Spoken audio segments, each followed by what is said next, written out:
Hello, I'm Bruce Lorincz, and this show is called Bruce on the Loose, which means I can go ahead and bring in any guests that I so desire. And today, we're very pleased to have the counselors at the middle school. On my immediate left, Mrs. Jenny Manos, who is the 8th grade counselor, and Mrs. Beth Beal. She is a 7th grade counselor at the middle school. And ladies, let's begin by, Jenny, why don't you give us your educational background? Yeah, I am, so I got my degree at BW with middle childhood education, and which means I could teach 4th grade through 8th grade, and I did science and language arts. And then I got a job at Wadsworth Middle School teaching science, and I did that for 5 years and loved it. And I got my master's in school counseling while I was teaching, and then moved into being the school counselor, and I've been doing that for 8 years since. So I've been at Wadsworth Middle School my whole career. Well, that's interesting, certainly. And I would imagine in the classroom you really picked up a lot of techniques in dealing with students. Yes, yeah, I loved teaching. I did feel like because I only had 42-minute periods with the kids, I didn't quite get to know them as much as I wanted to, and that's why I became a school counselor. I love both, though. How did you ever do a lab in 42 minutes? You need to be so organized. Yes, you had to be organized. Yes, it was very fun. Okay. Beth, what about your experiences? Well, I started a long time before Mrs. Manos. First of all, thank you for having us. We really appreciate the opportunity to be here. I started at Kent State University, and my undergraduate degree is in elementary education, 1st through 8th grade. I don't think you can get that anymore, but then I started at Highland, and I taught 2nd grade, 4th grade, and 6th grade. And then I went back and got my school counseling degree at Akron University, and that's K through 12th grade for a school counseling degree. And then I came after 9 years to Wadsworth City Schools. I actually started in the elementary, so I started at Isham and Valley View, and then in time I added Overlook, and then just recently, within the last 5 years, I've switched to the middle school. I would imagine those years at the elementary have really been invaluable to you, dealing with both students, teachers, and parents and administrators at the middle school level. It is great to have that background and some of those relationships and have that idea of what they already know and where we can go to help them, support them the best we can. Beth, what about the situation in regards to the MAP award that you recently won, I think last year? The RAMP award? Yeah, the RAMP. RAMP award. I'm sorry. I was like, did we win another one too? That's awesome. Oh, that's wonderful. Yes, the Recognized ASCA model. Go ahead, Mrs. Manos. Why don't you tell me about it? Yeah, so with our RAMP award, it's actually a school counselor award, and it is a national award, and what it stands for is Recognized ASCA, which is our American School Counselor Association model program. And so what it means is that we had to basically put down everything that we do in our whole school counseling comprehensive program, and showing that we are doing what our national organization wants all of us school counselors to do. And that's really exciting because a lot of schools have school counselors doing jobs that really aren't school counselor jobs, and we're really lucky to be at Wadsworth where we can and we get to be with kids. And so we're doing everything that we can, and then we also have that evidence to do that. And so it's a data-driven program. So we use student needs assessment surveys. We also survey parents and teachers, and we use that to drive our programming. So small groups, classroom lessons, maybe even how we're going to work with individuals. And then we also use data, and we collect data on what we're doing. Did our students improve with our small group lessons? Did they learn in our classroom lessons that we're doing? And then we also use that information to drive change for the next year. And so what the award says is that our students are different because school counselors are at Wadsworth Middle School. So we're really excited about getting that. It was a lot of work to actually get that down on paper, and we got that last year, and we were one of only 2 students in Ohio that get that award. Well, that's quite impressive. And again, using that background you had in teaching to go back in the classroom, and again, seeing the progress, seeing the improvement of students. Yes. Mm-hmm. Yes, no doubt. And it also helps us with the community too, because we survey parents. All that data is in there for what really the needs are, not only of our students, but our community and our parents and everyone that we can support. I skipped the key question a second ago. That's all right. What about counselors? What characteristics or traits make a good counselor? Oh my goodness. Well, all the ones you would think of, probably just naturally. But I do think that a good school counselor has a passion for their students, a passion for supporting them and recognizing their needs and being able to be that person that's on the front line to help them and support them and advocate for them. Of course, good listening skills are very important, and being a lifelong learner. I know that's probably not a phrase I use too much anymore, but really looking at current trends, looking at how it is that we can have a chance to learn about new research and new ideas and things that are helping. So professional development and having that desire is very, very important. But of course, compassion and understanding and that kindness and all very important characteristics and traits to be a school counselor. It's a very rewarding field. I wouldn't have changed it for anything, and I would encourage anyone to pursue that. Beth, we also recognize the middle school won a Blue Ribbon Award. Yes. Can you tell us a little bit about that? Oh, my goodness. And I believe it's a national award also. It is a national award. We are just honored and couldn't be any more proud. We're one of the 2 middle schools in Ohio that were nominated. So Ohio nominates them to the national recognition, and then we were chosen really based on our outstanding staff, our continuing improvement, academic improvement over time, just really a high level of support for our students and making sure that they all feel academically as well as socially and emotionally successful and able to learn. So that award will be given in November in Washington, D.C., and so our principal and superintendent and one of our staff members will be traveling there in order to receive that award. It's a great honor. Yeah, that's certainly a very select few, as you indicated, and it's just not given out to any school. And again, I'm sure the staff, and again, sometimes we think of just the administration and teachers, but again, the counselors, the secretaries, it's a joint venture. It is. We have such a great, supportive, positive staff. It just couldn't be a better environment for students to thrive and learn and grow. Jenny, what about parent involvement? I'm not sure. If we underestimate that, some people say, well, the students are in school so many hours and they are really the key, but the parents are important too. Oh, for sure. They know their child the best, and they also see their child as that whole person, so they know all the different things that child does and things like that. So definitely, working together as a team, because we all are on the same team. We want the child to succeed. We want them to be able to reach their learning to be the best. And so yeah, definitely, working with the parents and is a big piece of our job, and we love doing that. We have open houses early in the year, I think sometimes even before school, to kind of get the lay of the land. And you have probably in the early fall a parent conference and then one in the spring.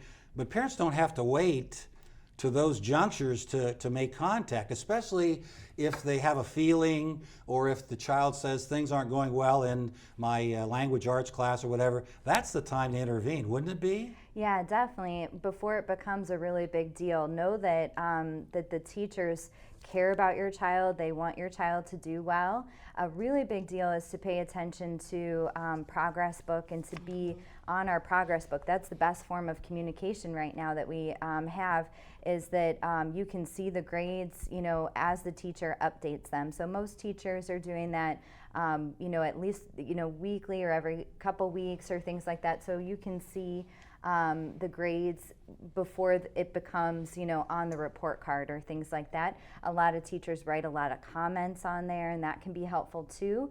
And then if there is an issue, emailing or calling the teacher, or the school counselor can really help, because if we can solve a lot of those problems, that can ahead of time, that can really help the child not, get really far down into a low grade, and it won't affect their confidence and things like that. So the sooner the better.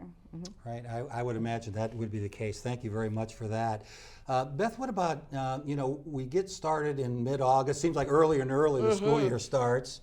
But during the year, we have people that are transferred in from other states or in other areas in Ohio. We have people coming in for various reasons, maybe living with grandparents or extended family. What does do you and the middle school counselors do to make that transition a positive one? Oh, absolutely. Well, we always welcome new students. It's what a great experience to learn from them and to grow about their educational experience. But it is quite a process, that's for sure. So we ask that they register early so that we can get started on that. So one of the first things we do is to call their school and talk to the counselor there or the principal or whoever can guide us in what classes that they had, what kind of student they were, what kind of supports they needed, what can we put into place right away to help them to be successful. And then of course we call home and we talk to the student to see what any questions they may have or any concerns they may have entering our school.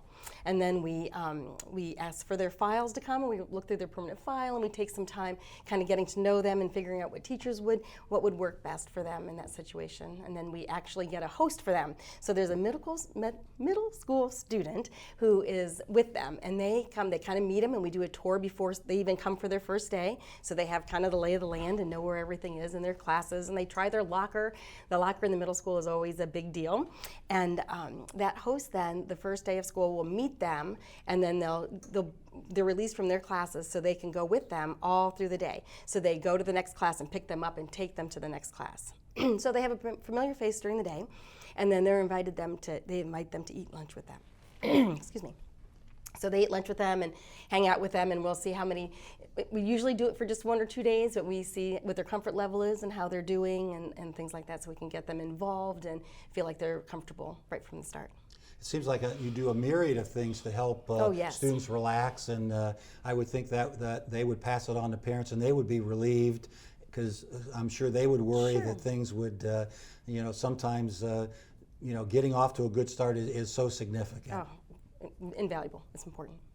Jenny, what about student involvement in extracurriculars? I know that that's something that Wadsworth prides itself in getting students involved in a lot of different activities. Does it really make that much of a difference if you're involved in extracurriculars or clubs or groups? I think for sure it does. It helps the child really get to be in something that they're interested in, because not all students, really love school, and so it's really good to be doing other things, whether it be related to the school or outside of school, and it also helps them really have a sense of belonging. Absolutely. What about outside groups? I think John may have some things that I had Gary Lake on last week, and he talked about things outside of school. And there various flyers were there. 3-on-3 tournament in Akron. There's a family get-together where they're talking about siblings and grandparents who are involved. Water. There's a water safety course, and the swim team. Of course, at the middle school, we don't have a swim team per se, but there's a swim team out of the YMCA. So we're just not talking about school activities. Church affiliation is very important. So it kind of gets a broad-based approach to students, and they feel very good about themselves. Yeah, definitely. The more adults they can have positive relationships with, the more other kids they can have relationships with too, and that bonding experience is really a great thing. What about some of the changes that your career, both of your careers, have looked at? Beth, yours, especially, and Jenny, not quite as many years, but I would imagine you're really sometimes wondering what the state and sometimes even the school district might come up with new things and new approaches. Well, if you're talking just about, you're right. There's a lot of changes. I'm working on my 32nd year in public education, which I'm so proud and honored to have been part of that. But you're right, there are a lot of changes, and a lot of changes are so amazing and great. We're finding new ways to not only to educate, but also to support social emotional well-being in students, and how we can best, if they have that supported, then we can see that they academically can strive and do so much better. We did a survey of their students, our teachers, and our parents, and we've really been noticing some new trends, I guess we could say, not necessarily trends, but just some changes, like you had said earlier, about that. And one of them is about anxiety. So you can jump in here and talk a little bit about that. Yeah, we are just seeing an increase in anxiety in our students, so finding more and more ways to help them cope with that. We're not sure really, what that increase is attributed to. There are a lot of studies coming out that seems to be about timed up with social media and phones and things like that. So we're just looking, always looking for ways to help support our kids. But that's one change that we're seeing too. And actually, I think that statewide, the state must be seeing that too, because when you brought up, kind of mandates and changes in education, we are seeing actually from our governor from Ohio that we are having more of a focus on that social emotional. So I think it's not just us that's seeing it. It's pretty out there, where everyone is. And so actually they're coming out with new social emotional standards. Right now they're recommended for districts to be looking at, and there are a lot. When you look at it, it's just starting with, in kindergarten, can you identify when you're having an emotion? Do you know what different emotions are? And that's a big deal, to be able to talk about those feelings and emotions.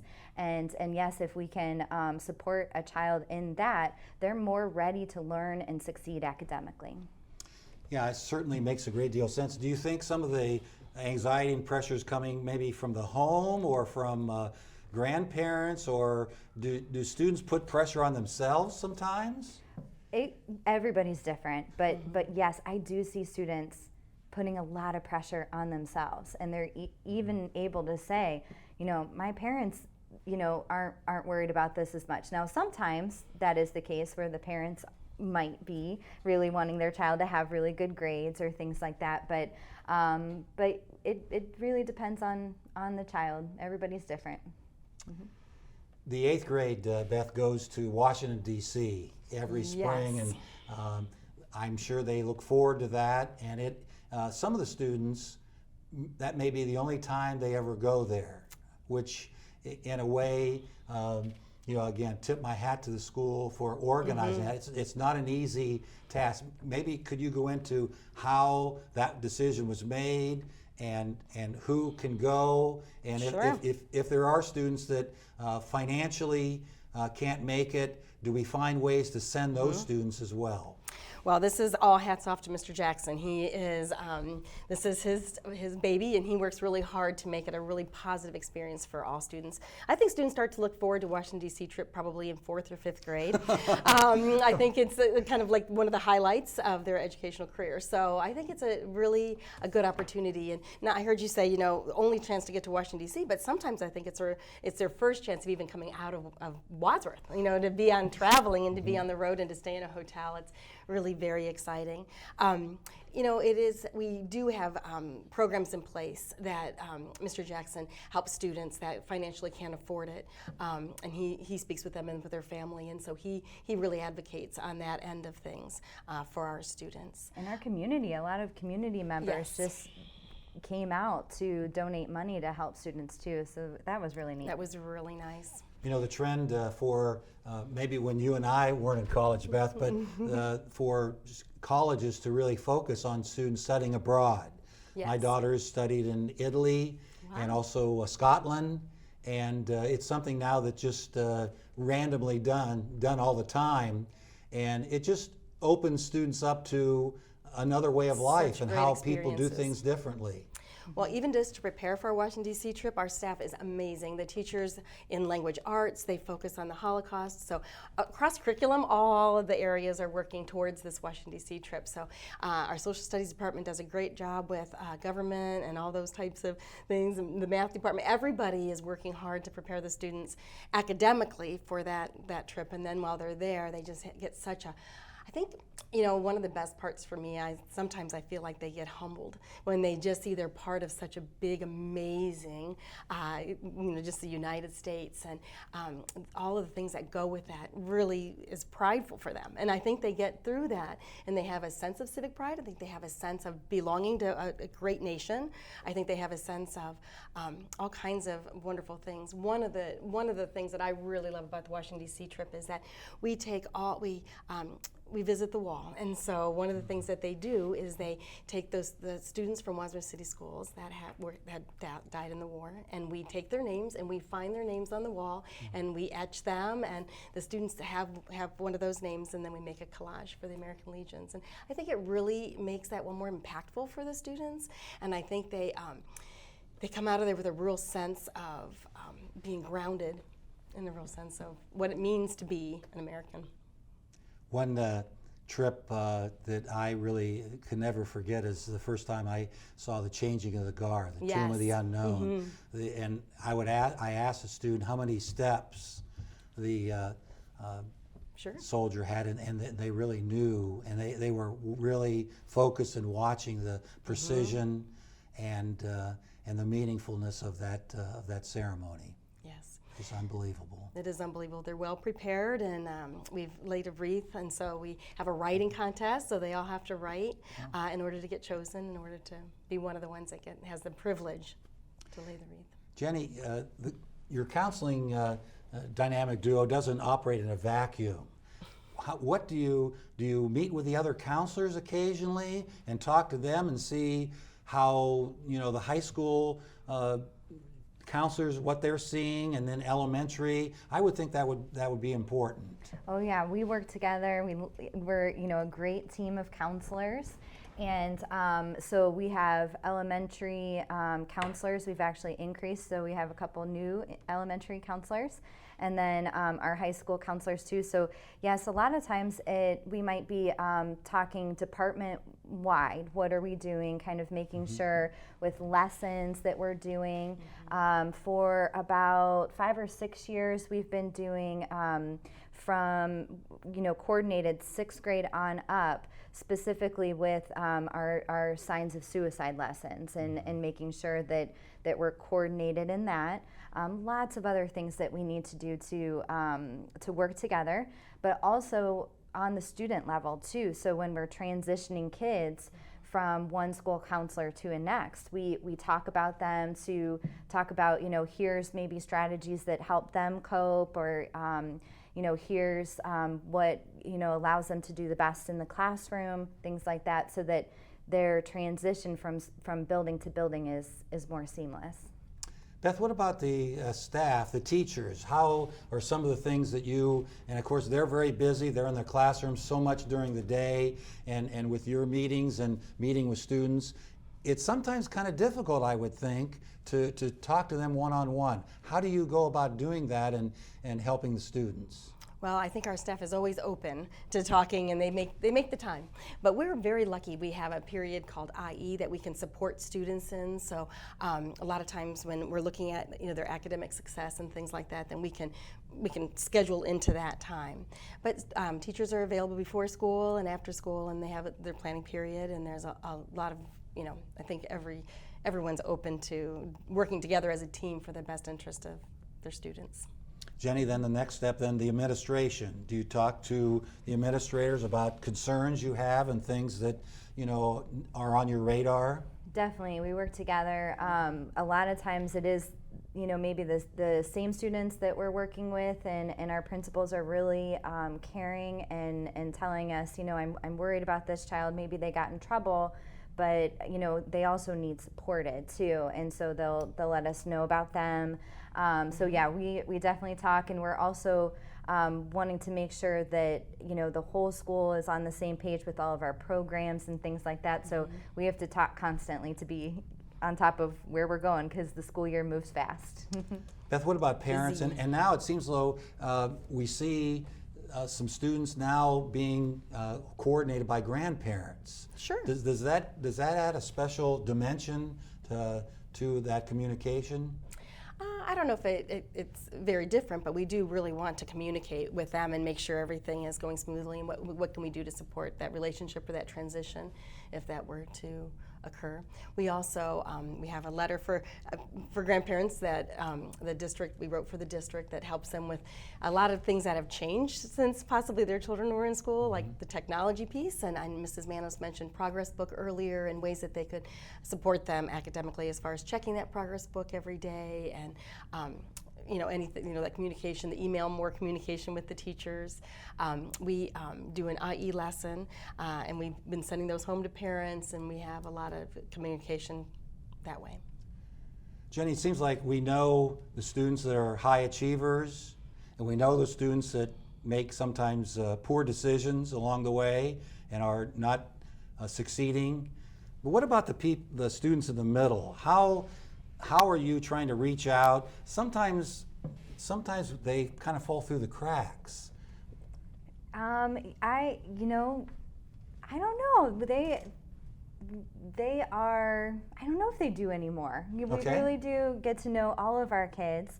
The kids that sometimes are the best leaders are the kids that maybe academic-wise are getting, B's or C's. They can maybe help other students or things like that. So both Mrs. Beal and I do a lot of different things with our students. We do peer tutoring, and so a lot of our kids in the middle are really great peer tutors, and they're good at doing the Rachel's Challenge group and things like that. The Friends of Rachel, which is doing a lot of kindness in the school. And that kind of thing, but we try to get to know all of our kids and get to know their strengths, their weaknesses, or their interests and things like that. And our teachers are really good at that too. I know I was talking to a student that maybe wasn't feeling so great, but did tell me that the student loves to write. And we had a writer that came and talked to our school, and they the language arts teacher really already knew that they were a writer and wanted to suggest it. And so I was really amazed at how well our teachers know our kids. Well, I'm very impressed with all the inroads and all the activities and awards that you have been leading the middle school, and certainly it is a very positive building.